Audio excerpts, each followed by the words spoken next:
나는 고기를 안 좋아해서 고기 비계도 안 먹고 지방도 안 먹는다고 말씀하시는 분들이 종종 있어요. 지방간과 내장지방 등 지방이 축적돼서 발생할 수 있는 질환은 사실 탄수화물 과잉 섭취와 관련이 있는 경우가 많습니다. 간과 근육에 저장되어 있던 글리코겐이 약 2주 후 지방으로 전환되어 버립니다. 먹은 열량이 배출되지 않고 오히려 분해가 잘 되지 않는 형태로 몸에 축적되는 것과 같은 결과가 되어 버리게 됩니다.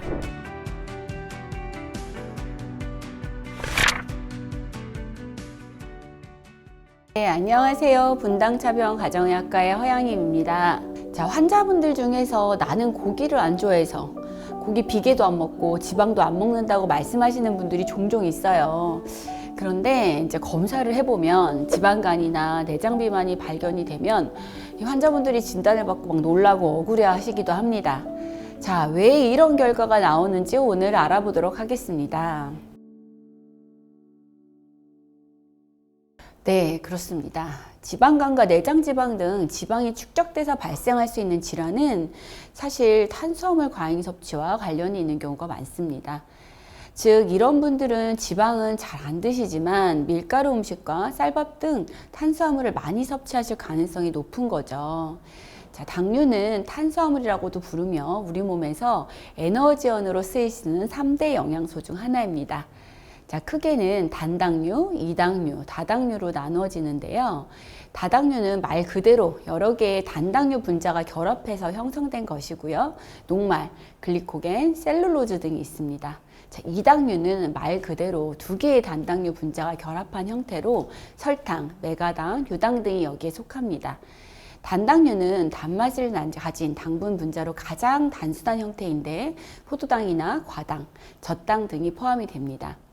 다당류와 이당류는 몸에서 소화 과정을 거친 뒤에 단당류로 흡수가 되고 단당류는 그대로 흡수가 되는데 이 단당류 중 포도당은 뇌를 포함한 주요 장기가 사용하는 에너지원이고 그 외 당류 역시 우리 몸에서 에너지원으로 이용이 됩니다.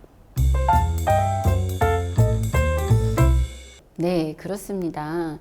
최근 탄수화물을 극단적으로 제한하는 다이어트가 유행하기도 했는데 사실 탄수화물은 꼭 섭취해야 하는 중요한 영양소입니다. 그런데 문제는 몸에서 에너지원으로 사용되고 남은 탄수화물, 이 당을 글리코겐으로 합성돼서 간이나 근육 등에 저장이 된다는 점입니다. 이 글리코겐은 다당류의 일종으로 격렬한 운동을 할 때 보통 에너지원으로 바로 사용이 되는데 그래서 일부 고강도 운동을 하는 분들이 글리코겐의 특성을 이용해서 운동 전에 일부러 고탄수화물을 섭취해서 몸에 비축해 놓고 운동을 하시기도 합니다. 그런데 이런 방법은 일반인에서 그대로 적용하면 안 됩니다. 왜냐하면 글리코겐은 우리 몸에서 약 600g 정도까지만 저장이 되기 때문입니다. 과도하게 당류를 섭취해서 체내에 글리코겐이 저장되어 있는 상태인데 운동을 해서 사용하지 않게 되면 이 간과 근육에 저장되어 있던 글리코겐이 약 2주 후 지방으로 전환되어 버립니다. 지방은 글리코겐에 비해서 즉각적으로 에너지원으로 사용되긴 어렵고 지방산으로 분해가 되어야 겨우 에너지원으로 사용할 수가 있습니다. 지방은 장기간 에너지를 저장하기에 용이하고 글리코겐에 비해서 차지하는 공간도 적고 또 질량 대비 더 많은 에너지를 내기 때문에 효율적인 에너지원이라고 할 수 있습니다. 하지만 현대인들의 입장에서 보면 먹은 열량이 배출되지 않고 오히려 분해가 잘 되지 않는 형태로 몸에 축적되는 것과 같은 결과가 되어 버리게 됩니다. 결국은 이 때문에 몸에 불필요한 체지방과 군살이 늘어나게 되는 거죠. 그렇습니다. 그래서 당을 먹을 때에는 적당량, 필요한 양만 드셔야 합니다. 하루 섭취 권장 열량은 나이나 성별, 체중, 하루 활동량에 따라서 큰 차이가 있지만 보통 성인 기준으로 보면 남성은 하루에 2300에서 한 2500칼로리, 여성 같은 경우는 1800에서 2000kcal 정도인데요. 이 전체 열량 중에서 55에서 65% 정도는 탄수화물 섭취를 통해서 얻는 것을 권장하고 있습니다. 쉽게 설명을 드리면 쌀밥 한 공기, 국수 1인분, 식빵 3쪽 정도가 약 300kcal에 해당이 됩니다.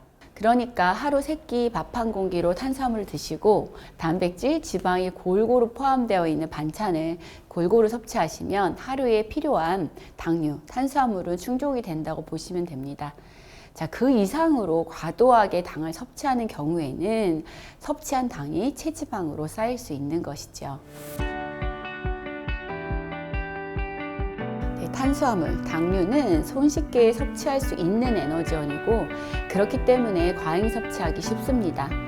균형 잡힌 식사를 통해서 적당량의 당류를 섭취하는 것이 좋고 만약 당류를 과잉 섭취하는 일이 생긴다면 조기에 운동을 열심히 해서 당류가 지방으로 저장되는 것을 막는 것이 중요하겠습니다. 감사합니다.